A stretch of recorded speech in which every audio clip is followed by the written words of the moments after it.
விகாராதிபதியினால் Palali police நிலையத்தில் entry ஒன்று போடப்பட்டு அதன் பின்னர் இந்த நில அளவை நடைபெறவில்லை. மெசேஜ் அனுப்புகிற மாதிரி அனுப்பி எந்த விடயமும் ஒரு நிர்வாக அதிகாரியால் செய்ய முடியும். மக்கள் இதனை குழப்புவார்கள் என்று அவர்கள் 199% நம்பியிருந்தார்கள். விகாராதிபதி முறைப்பாடு செல்ல இப்போ தன்னுடைய காணிக்கு அளவீடு செய்ய வருகிறோம் என்ற ரீதியை முறைப்பாடு செய்ய போகும்போது அந்த விகாராதிபதியிட்ட உன்னட்டை உறுதி இருக்கின்றதா என்று கேட்டு உறுதி இருக்கின்ற பட்சத்தில் தான் அவர்கள் அந்த முறைப்பாட்டை ஏற்றுக்கொண்டிருக்க வேண்டும். சபையில் 7ஆம் மாதம் 19ஆம் தேதி எடுக்கப்பட்ட தீர்மானத்துக்கு அமைய இந்த மாதம் வழக்கு போடுவதாக தவிசாளர் அறிவிச்சிருக்கார்.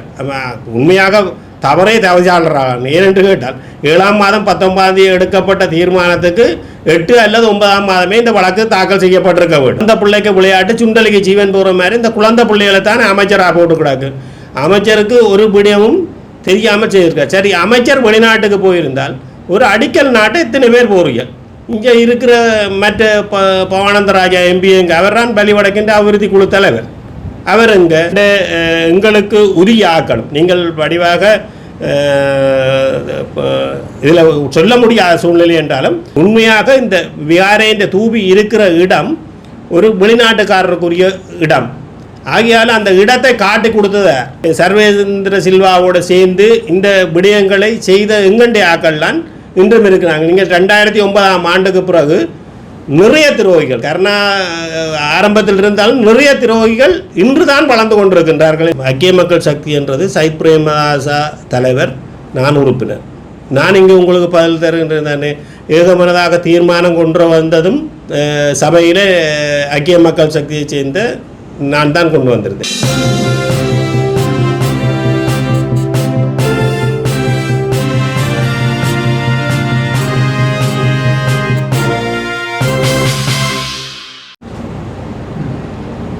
நான் பன்னீர்சிங்கம் பிரபாகரன், பிரேச உறுப்பினர், வலிவடக்கு, ஐக்கிய மக்கள் சக்தி. இன்று இந்த ஊடக சந்திப்புக்கான காரணம் தையிட்டி சட்டவிரோத விகாரையும்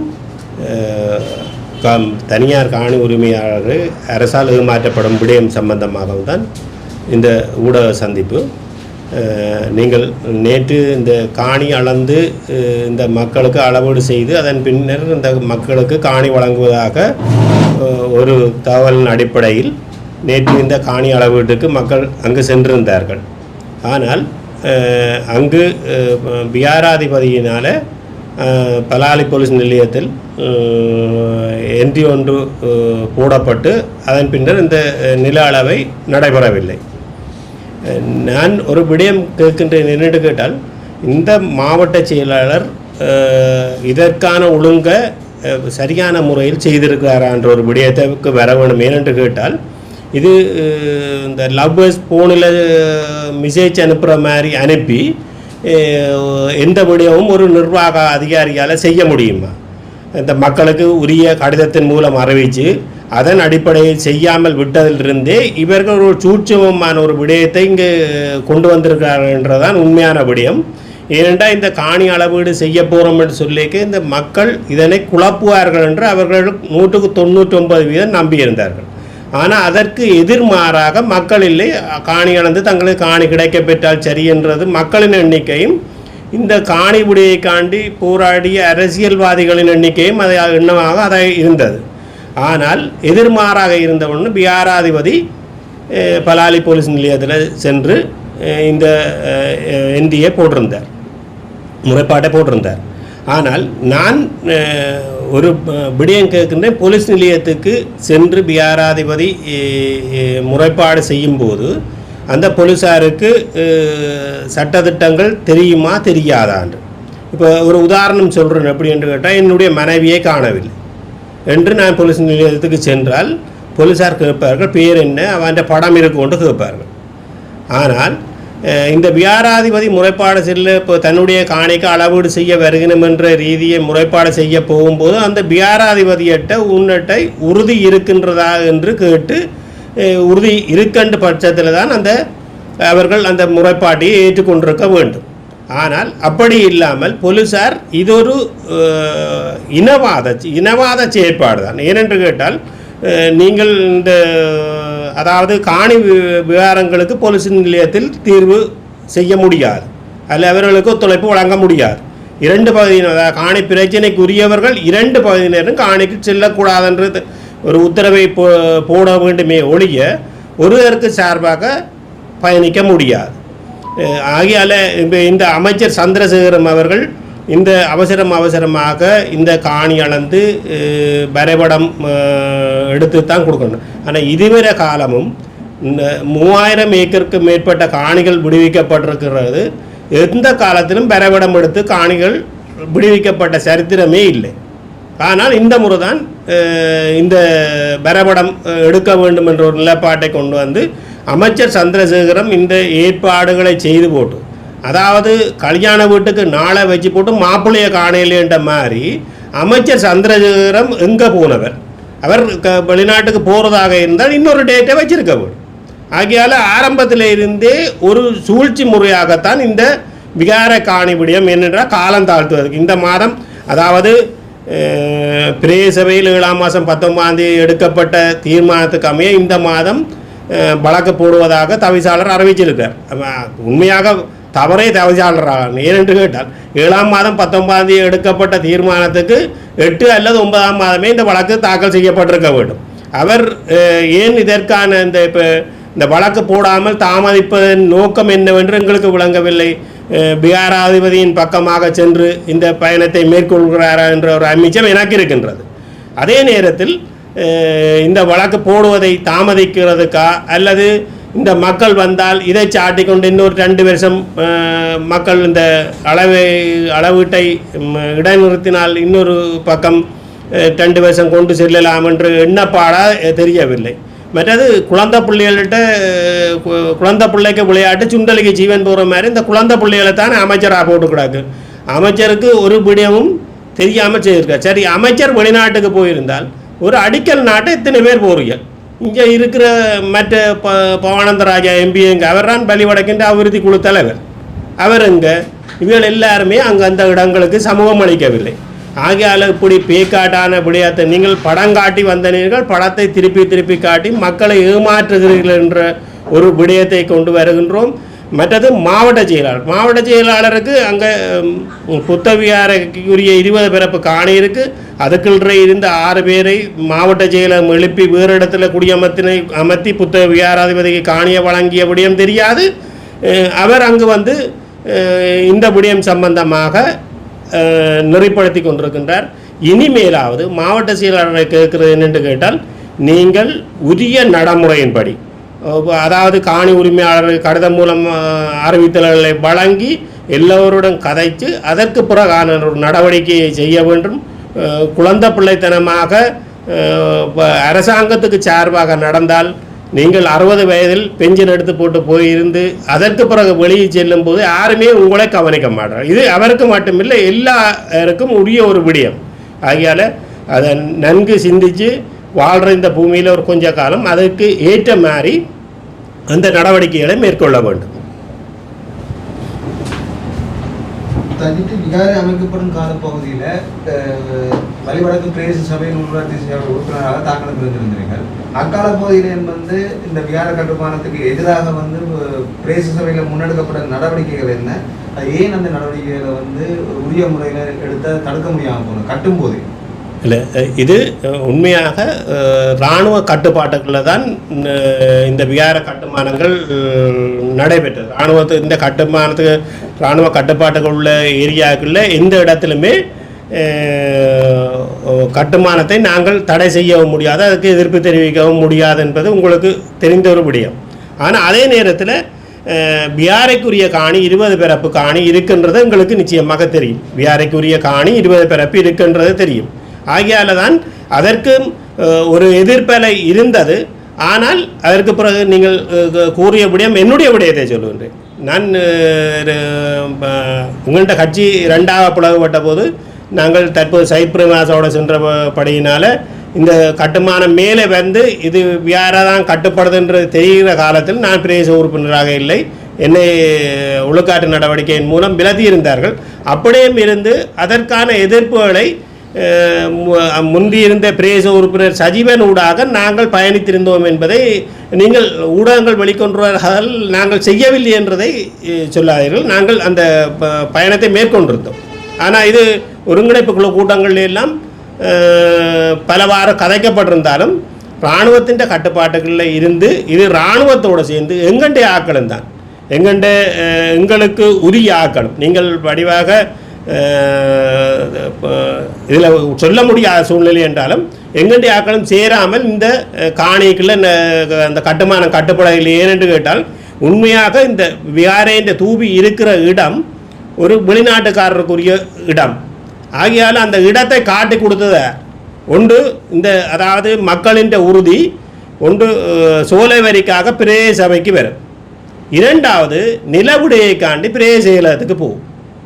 ஆகியால் இதை காட்டி கொடுத்து சர்வேந்திர சில்வாவோடு சேர்ந்து இந்த விடயங்களை செய்த எங்கண்டே ஆக்கள்லாம் இன்றும் இருக்கிறாங்க. நீங்கள் 2009ஆம் ஆண்டுக்கு பிறகு நிறைய துரோகிகள் கருணா ஆரம்பத்தில் இருந்தாலும் நிறைய துரோகிகள் இன்று தான் வளர்ந்து கொண்டிருக்கின்றார்கள் என்பதை நீங்கள் சற்று மறந்து விடாதீர்கள். இந்த விகாரைக்கான அடிக்கல் நாட்டு விழா வந்து 2 தடவை நடைபெற்றிருந்தது. ஒரு வடமாகாண ஆளுநராக போயிருந்த புரியவர்கள் அடிக்கல் நாட்டியிருந்த ஒரு இடத்துல பின்னர் கொரோனா கால பகுதியில் தான் சவிந்திர சில்வா வந்து இன்னொரு இடத்துல அடிக்கல் நாட்டி அந்த விகாரை கட்டுமானம் கட்டப்பட்டிருந்தது. நீங்கள் சொல்லுகிற காலப்பகுதியில் வந்து அதாவது புதிதாக புதுப்பிக்கப்பட்ட பகுதியில் தான் விகார கட்டுமான பகுதிகள் முன்னெடுக்கப்பட்டிருந்தது. இதுக்கு வலிவடக்கு பிரதேச சபையிலேயும் தெல்லிப்பல பிரதேச செயலகத்தில் நடைபெற்ற ஒருங்கிணைப்பு கூட்டங்களையும் வந்து எதிர்ப்புகள் தெரிவிக்கப்பட்டன. அந்த நேரங்களில் அதை ஏன் உரிய முறையில் முன்னெடுத்தால் ஒரு வலுவான எதிர்ப்பாக வந்து பதிவு செய்ய முடியாமல் போனது அதுக்கு யார் உடந்தையாக இருந்தது? மற்ற நீங்கள் சொல்லுற அந்த எங்கட ஆக்கள்னு சொல்லப்படுறது அரசியல்வாதிகளா அல்லது மக்களா? இதில் நீங்கள் கேட்ட விடயத்துக்கு ரெஜினர் கூறியால் அடிக்கல் நாட்டப்பட்டது விகாரைக்குரிய காணி. நீங்கள் இப்போ எந்த எந்த மத தளம் என்றாலும் எங்கும் கட்டலாம், எங்கும் செய்யலாம். இலங்கையில் யாரும் தடுக்க முடியாத ஒரு விடயம். ஆனால் அந்த மதத்துக்குரியவர்கள் அந்த இடத்திலிருந்து அந்த மதத்தலத்தை கட்டுவதே சிறப்பான விடயம் இல்லை என்றால் கடைசியாக நியாய செலம் கழிக்க வேண்டிய இடமாகத்தான் அந்த இடம் இருக்கும்.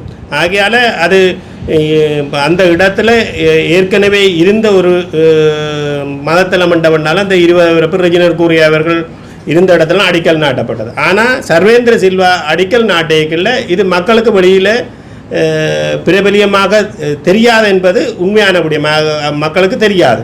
ஆனால் ஓரளவு கட்டிடம் உயரவாக வரையக்க தான் இந்த விடயம் தெரியும். நீங்கள் அரசியல்வாதியாக இதற்கு சம்பந்தம் என்ற எங்கட தவிசாளரை பொறுத்தவரையில் இந்த விடயம் அவர் அடிக்கடி சொல்லுகின்ற ஒரு விடயம் இஞ்சியாக தங்களுக்கு வலிவடக்கில் தெரியும் என்று சொல்கிறார். அப்போ இஞ்சியாக தெரிஞ்ச ஒருத்தருக்கு இந்த கட்டுமானம் தெரியாதா? ஒன்று முதலாவது கேள்வி. அடுத்தது பிரதேச செயலாளர்கிட்ட இந்த பௌத்த துறவி போய் 2022ஆம் ஆண்டு தன்னுடைய இந்த 134 21 ஏக்கரையும் தங்களுடைய உறுதிப்படுத்தி தர சொல்லி கேட்டிருக்கிறார். ஆகையால் அவருக்கு அந்த விடயம் பின்னர் தான் மக்களுக்கு தெரியும். இது ஏன் வெளிப்படுத்தவில்லை? மற்றது இந்த விடயம் சம்பந்தமாக இன்றைக்கி தவிசாளராக இருக்கட்டும், பிரதேச செயலாளராக இருக்கட்டும், இது தற்போது கட்டப்படும் கட்டுமானம் விகாரைக்குரிய காணியில் கட்டப்படவில்லை, இது மக்களின் காணிக்குள் தான் கட்டப்படுது என்பதை எந்த அமைச்சுக்கு இவர்கள் அறிவிச்சிருக்கிறார்கள் அல்லது தங்களோட தலைமை எதுக்கு அறிவிச்சிருக்கிறார்கள் என்று ஒரு சொல்லுங்கள் பார்க்கலாம். ரெண்டும் இல்லை. சரியா? ஆகையால் எங்களுடைய ஆக்கள்லாம் எங்களுக்கு எதிரிகளே தவிர மற்றும்படி இதை சரியான முறையில் செயற்படுத்தவில்லை என்பதுதான் உண்மை. தற்பொழுது பிரதேச சபையில் தீர்மானங்கள் நிறைவேற்றப்பட்டிருக்கிறது விகார சம்பந்தமாக ஒன்று மும்மொழிகளில் பலகை சட்டவிரோதமான விகாரை என்று ஒரு அறிவித்த பலகை நாட்டுகிறார்கள். மற்ற சிங்கள பத்திரிகைகளை இது தொடர்பான விளம்பரங்களை பிரசுரிக்கிறார் என்ற தொடர்பிலும் புதிய கட்டுமான பணிகளை மேற்கொள்வதற்கு அனுமதிக்கப்படுவதில்லை என்றது நீதிமன்றத்தை வழக்கு தொடர்பு. இந்த தீர்மானங்கள் பிரதேச சபையில் நிறைவேற்றப்பட்டிருக்கிறது. ஆனால் இதுவரைக்கும் அந்த தீர்மானங்கள் ஏன் நடைமுறைப்படுத்தப்படவில்லை? இல்லை, அதுதான் உண்மையான முக்கியமான பிரச்சனை. என்னென்று கேட்டால் தீர்மானம் நிறைவேற்றினால் பிரதேச சபையின் செயலாளர் தான் அதை நடைமுறைப்படுத்த வேண்டும். அது அந்த விடயத்தை நடைமுறைப்படுத்த வேண்டும். ஆனால் எங்களுடைய சபையின் செயலாளர் அதை நடைமுறைப்படுத்தவும் இல்லை.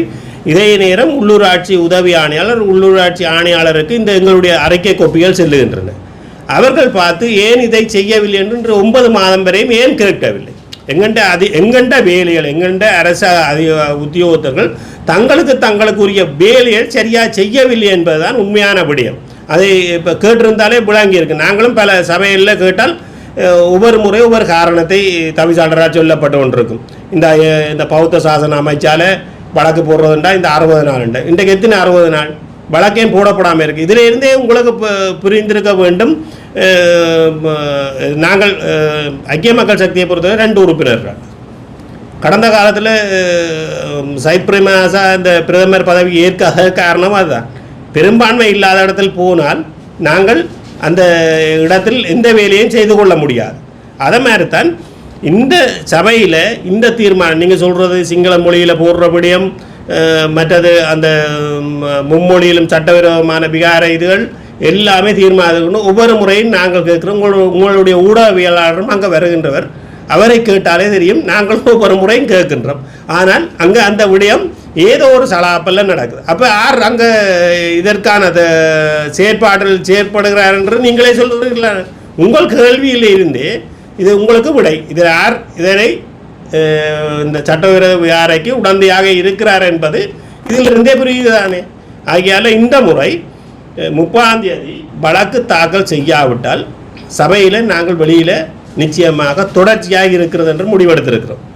ஆகையால் இதுக்கான தீர்வு வழக்கு போடும் வரையும் போடுவதற்கு உள்ளூராட்சி ஆளுநர் சகிதம் வந்து எங்களுக்கு உரிய பதிலை தர வேண்டும். ஒன்றில் தவிசாளர் வித்தியாசத்தை போடவர் என்று சொல்ல வேண்டும், இல்லையோ ஆளுநர் உள்ளூராட்சி ஆணையாளர் வந்து எங்களுக்கு பதில் தர வேண்டும். ஏனென்றால் ஏகமனதாக எடுக்கப்பட்ட தீர்மானம். வழக்கு போட்டிருந்தால் என்ன பொறுத்த நான் இதுவரையும் பார்த்ததில் நீதிமன்றத்தில் நான் மிக நம்பிக்கை வைத்திருக்கிறேன். ஏனென்று கேட்டால் மஹிந்த பிரதமராக வந்த காலத்திலும் சரி பேருந்தும் சரி நீதிமன்றத்தில் ஒரு 90% நம்பிக்கை எங்களுக்கு இருக்கின்றது. அங்கு சென்றால் நிச்சயமாக வேற உறுதிப்பத்திரம் இல்லை, இதற்கான நடவடிக்கை சரியாக நடக்கும். இந்த குறித்த விகாராதிபதி தொடர்பில் வந்து வடக்கில் குறிப்பாக யாழ்ப்பாணத்தில் வந்து எதிர்மறையான கருத்துக்கள் வந்து நிறையவே இருக்கிறது. அவர் அடாத்தாக வந்து காணியப்படுத்தி வச்சிருக்கிறார், அடாத்தாக செய்யப்படுகிறார் என்ற குற்றச்சாட்டுகள் இருக்கிறது. இந்த நிலையில வந்து கொழும்புல கடந்த வருடம் நடைபெற்ற ஒரு கௌரவிப்பு நிகழ்வுல வந்து சஜித் பிரேமதாஸ் அவர்களும் கலந்து கொள்வதாக வந்து அழைப்புதல்களும் வந்திருந்தது. இந்த விடயத்தை வந்து ஐக்கிய மக்கள் சக்தி வந்து எப்படி பார்க்குது? இந்த விகார பிரச்சனையை வந்து நீங்கள் வழிவடக்கு பிரதேச உறுப்பினராக வந்து நீங்கள் சொல்கிற கருத்துக்கும் உங்களோட கட்சியினுடைய நிலைப்பாடு வந்து எவ்வாறு இருக்கிறது இந்த விகார விடயத்தில்? இல்லை, ஒரு பௌத்த துறவியாக வந்தால் அவர் ஒரு குறுகிய காலம் சென்றால் அந்த அவருக்கு ஒரு உரிய அடுத்த பதவி நிலை கிடைக்கப்பெறுகின்றது. ஆனால் அந்த பதவி நிலையை புத்த சாசன அமைச்சுத்தான் அந்த நிகழ்வை ஏற்பாடு செய்திருந்தது. சரியா? அந்த ஏற்பாட்டுக்கு பிரதம விருந்தினராகத்தான் சஜித் பிரேமதாஸ் அவர்களை அழைக்கப்பட்டிருந்தது. அது அவருக்குரிய பதவிக்கும் தையிட்டி சட்டவிரோத விகாரைக்கும் சம்பந்தம் இல்லை.